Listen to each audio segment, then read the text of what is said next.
What's up, everybody? It's Diesel Donlo here.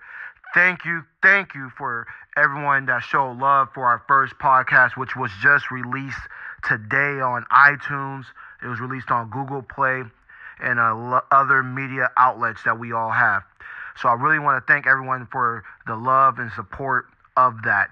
And subscribe to the channel on YouTube, Diesel Donlo. And, it's about to be some legendary stuff. In the last podcast, we talked about, the background of the brand and how the brand formed, and we didn't go in detail, but just a little background of what we're trying to accomplish, what we're trying to do with the brand, what, some other ideas we're, heading to. And I think it was good that, that we dropped that and we're doing something that's, really legendary and special. So, check out that podcast, episode 1 on YouTube. It's on my Instagram. And it's going to be on other media outlets pretty soon. I'll put the link in the description box when they come available. Just wanted to continue off where I left off in the last video. As you guys know, I was talking about Lavar Ball. And you know how some people don't really, mess with Lavar Ball. But you guys got to respect that this man is one of the greatest marketing geniuses I ever met in my entire life. I felt like that he's just a genius. Like, he went from a household name to no name overnight. And, when he said my son's better than Steph Curry, even though his son's not better than Steph Curry yet, he make you believe that he's better than Steph Curry. And he said it right around the time where it was a good marketing tool, which was around March Madness. The Warriors are doing well in the league, and so it was a lot of media hype, and he knows what he's doing. He's one of the most smartest guys you ever, will come across. So you guys got to respect that. That man's trying to put his family in a position to be successful, and you got to respect the man that's, put his brothers to work. Big Baller Brand is good, and I really respect what they're doing. I look up to a guy like him because he gives people like me hope and a chance that one day I can have a family, as successful as that. So to leave off where I was continuing to go with this podcast was, everyone asked me, what is Muse State? And I said that what a muse was in the last podcast, which is an inspiration to art.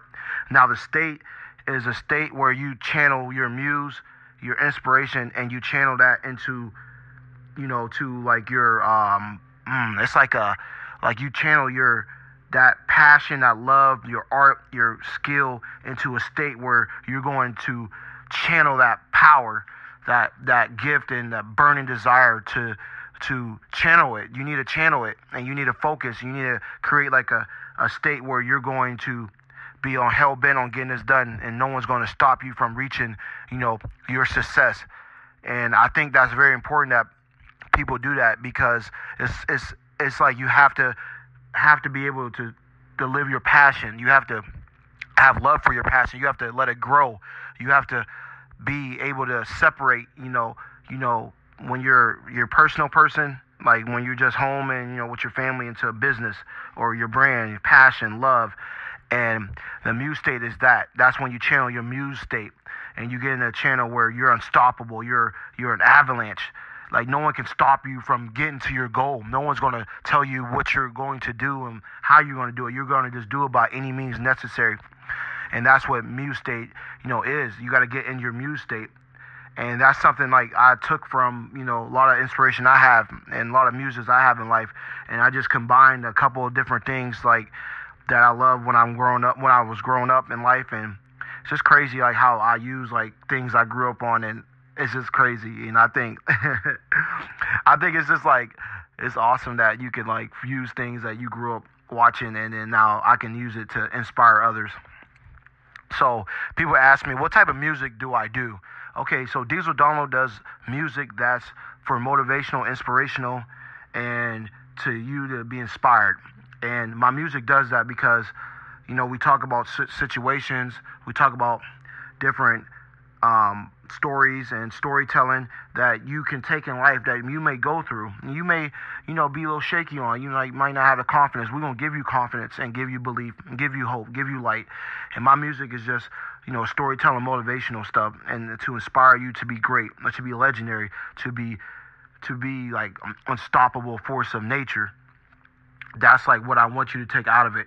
And it's just crazy to me like that I have like a music thing for people to be inspired, and a lot of people really enjoy my music, and I have a very, very, well,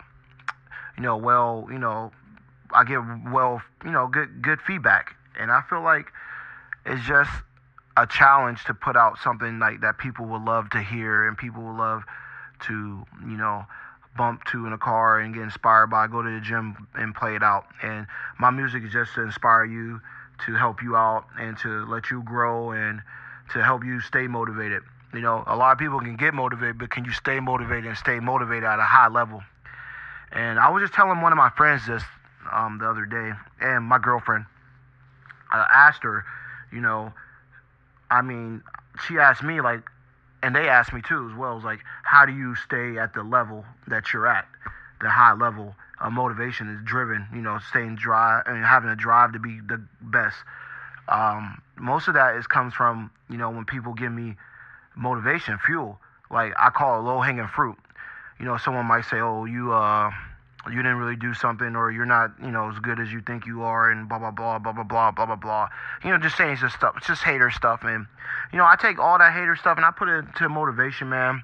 I never going to give them something to hang their head on, and I'm not going to respond and all that stuff. So a lot of the stuff, like, man, like, I just motivate through my inspiration, through my clothing, through my hats, through brand awareness and other things that I may do. And I just try to help other people that's going through similar things through their careers and that need this advice that I have. So a lot of that is just, I love motivation. I love when people give me something to get riled on. I need some type of motivation. When you want to be like at that level, high level, you need anything to stay at that level. And they don't even know that. I'm obviously internally motivated anyway. I want to go through the process, the story, and to see if I can even do it.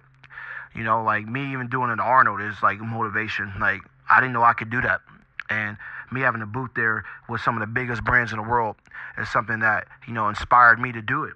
Like, to put myself up with them, and I want to see what I can do with being around the best. When I'm around the best, I become the best.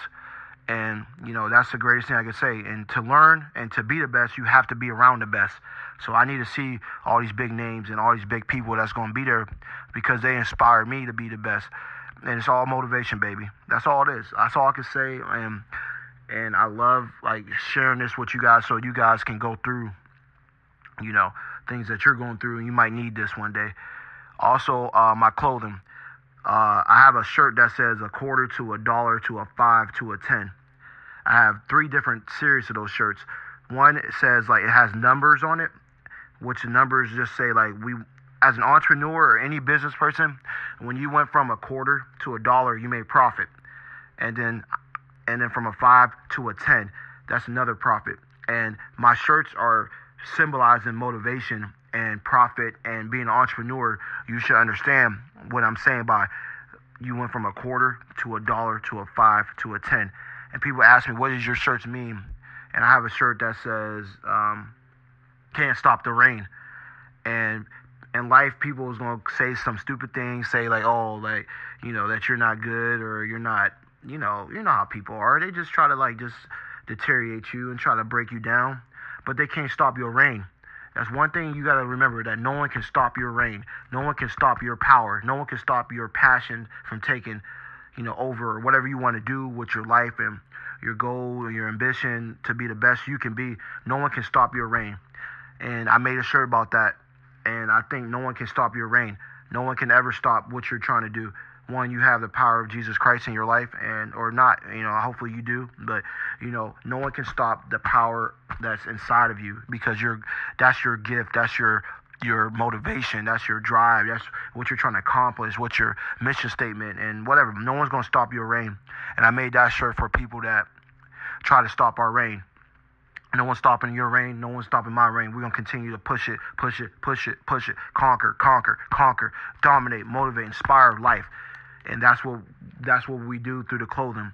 So my clothing might not be, understanding, and it's an understanding there, but you have to understand the story. All my stuff is all stories, all storytelling, always telling a story and where I am at that stage in my life. So when you look at the shirts that I put out on the brand, Actually, the website is dieseldownload.shop, www.dieseldownload.shop, and we have so much motivational product out that we're just trying to motivate different people to stay hungry, stay driven, stay at the top of their game. And that's what we're doing through our clothing. So when I make these sayings on the clothes and all that stuff, there's always a story where I was in life at the time, what I'm going through, and a lot of different things that, that we're trying to accomplish through the clothing line. Some failures I had in life.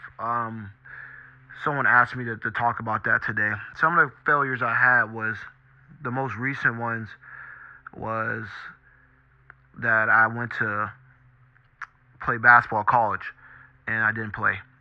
Played a couple years, but I didn't stay, too long playing. And my journey through basketball started at Bethany College in August 2010. After my senior year, I went to Bethany, and it just didn't feel right to me to be there because I didn't want to be there. But Coach Sachs, which is his name, I think he's at Salisbury State right now. He just was on it. He's one of the relentless recruiters that I ever met. So a lot of it was to pay respect to him, but I wasn't genuinely I didn't want to genuinely be there. I wanted to be somewhere else, and that just didn't work out because I thought I was at a higher level, and I just didn't get the respect that I needed at the time. So I went to Bethany, and it just wasn't there. I just couldn't do it. I couldn't play.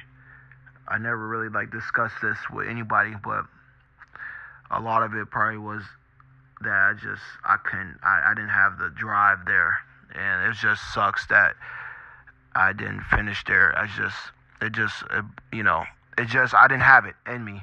For some reason, just something happened that I couldn't do it. I did all the conditioning all the way up to the point I did it well, worked out with the team, had good grades, and we could talk about that as well when I'm done with this segment on basketball. But that basketball journey was hard for me in college. I don't know what it was, but just some didn't work out. I played for 2 years. After I went to Bethany, I went to YSU. I was just a regular student there though, and then I went to YSU to Westminster College, and I played there for 2 years. And the last podcast I said I was going to discuss it, so now I'm going to discuss it in a manner where you guys can understand. So first year I go there, I sprained my ankle a couple weeks before practice started, and I already had a little setback, so I had to recover from my ankle injury. It was swollen like a balloon. The ankle was swole, and I sprained it playing basketball at Poland High School, where I went to high school at, and sprained it bad, really bad. And so I had a little setback coming into school that year for basketball, and plus I haven't played in a year and a half, so it was really like a setback because I didn't even play for a whole year. Plus I sprained my ankle, I had to get back in shape, and then I played that first year, and I remember coming off the bench, and I didn't even score that first game. If I remember that correctly, I didn't even score that first game, which hurt me. I never not went scoreless in my life in a game, never. And I was like, wow, that was like a low point. And then the next game, I started to come alive. I started to feel good, started making my shots, and started leading the team in rebounds, points, and all that stuff, and started doing my thing. And I had a lot of teammates that just didn't understand, who I was. We just never had a chance to cross paths like that. We just worked together. And I remember I had a teammate named Matt Shiner, which I guess he was there a year or two before me, and just upset that I came in there and I was just more hungry than him. I was ready to show people I could play still at a good level. And I remember he tried to elbow me or try to choke me up at practice, and it was just one of those things that you just have to go through. You have people in life that just don't understand the mission and the people being hungry in him or just being flat out better, and he just let his frustration out. And I knew he was angry because he was losing his attention to me, and he lost a lot of respect that day, I think, from a lot of teammates, and he ended up quitting that year. But the failure I was saying in that is that I went from not playing at Bethany the year before to playing them. That next year I played Bethany at Bethany. And again, oh my God, you talking about a bad game. They were booing me crazy. They were booing me loud. The whole crowd was just going at me. They was going at me at a high level, like booing me. And it's just, I couldn't handle it, man. For some reason, I couldn't handle it in terms of like scoring and producing, but I could handle it being there. But it was one of the toughest games I ever had because it was a hostile environment, and it was one of those ones like, man, I had 0 points. So again, I failed in that aspect. So I come back and play them again, and this time I was ready. And sometimes you have to go through life. You have to go through situations that you may go through, and you may have to like fight through it. And that was one of the ones I had to fight through. Some other failures I had was,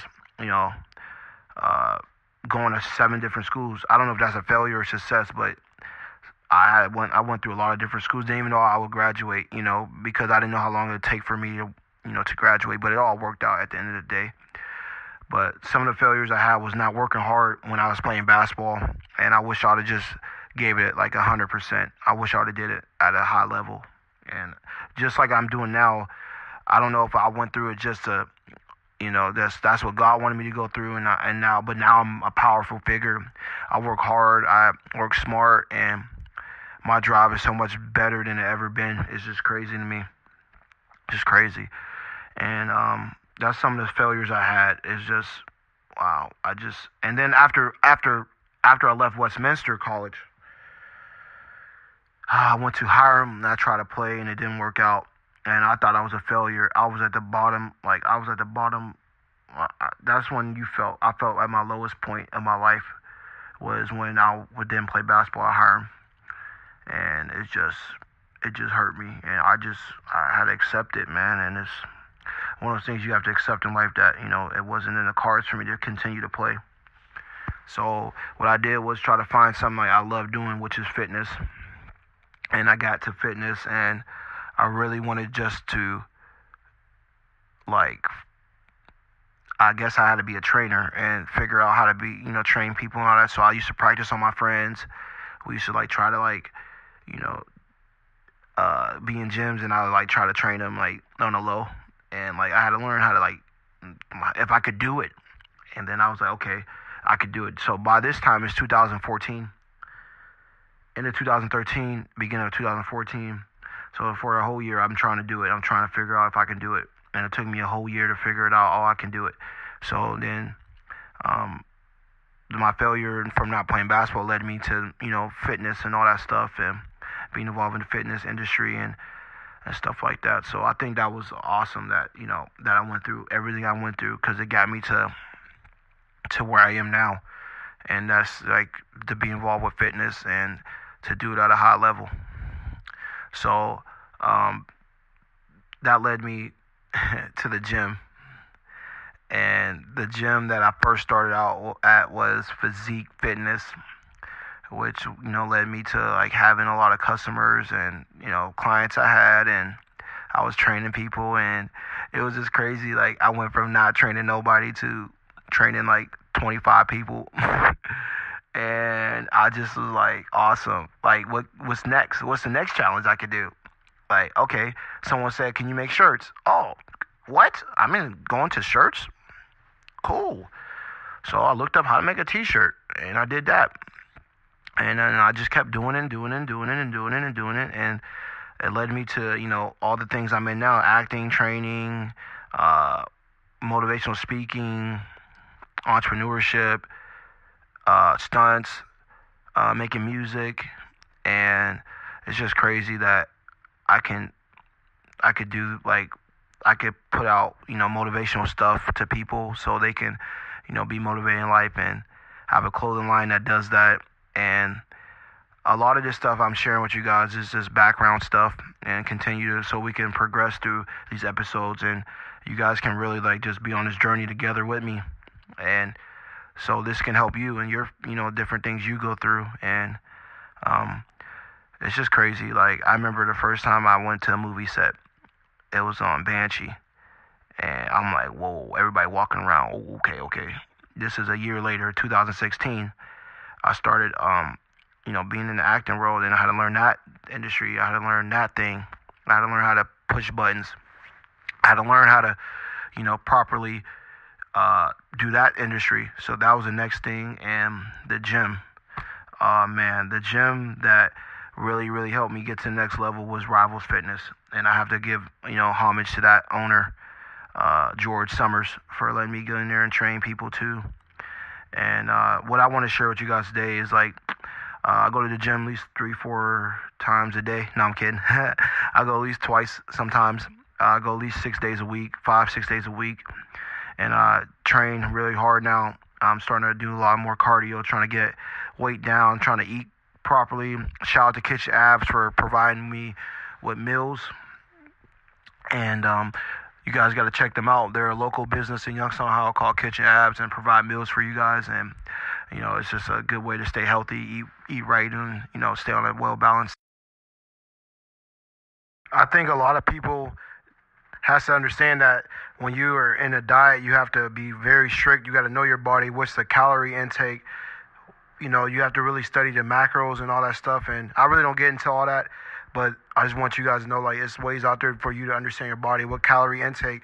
If you need to burn this much calories, you really need to focus on your body and what your body can handle, the sodium level, all types of stuff. You guys need to really be into that stuff, because if you don't pay attention to that stuff, some things could happen. You just need to pay attention to detail and be really, really, really on it, because if you focus, positive energy to your body, you get positive energy back. And I feel like that's very important for people if you want to see strides in your fitness, gains, and all that stuff. And the last thing I want to talk about is my support and appreciation for everyone that supports what we're trying to do. I know you guys see me posting a lot, on YouTube and all this stuff, Facebook, Instagram story, Snapchat, and all that.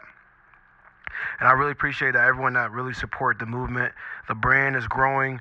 We're getting stronger. We're dominating. We're motivating. We're inspiring life. We're getting to the next level. And I can't wait for you guys to be a part of it. And you guys got to grab some clothes, support the movement. I got a couple of discount codes out there. One of them is Larry Lemuel, and the other one is Youngstown. And if you guys need information on that, I can give you guys the information in the description box, or just message me. I really want you guys to understand what the brand is about, so I'm taking time to share stories with you, different situations with you, different things that I went through in my life and my journey to where I am now, so you can understand what I'm talking about, what I'm trying to accomplish. And I just feel like if you guys understand the story better, then you understand me better.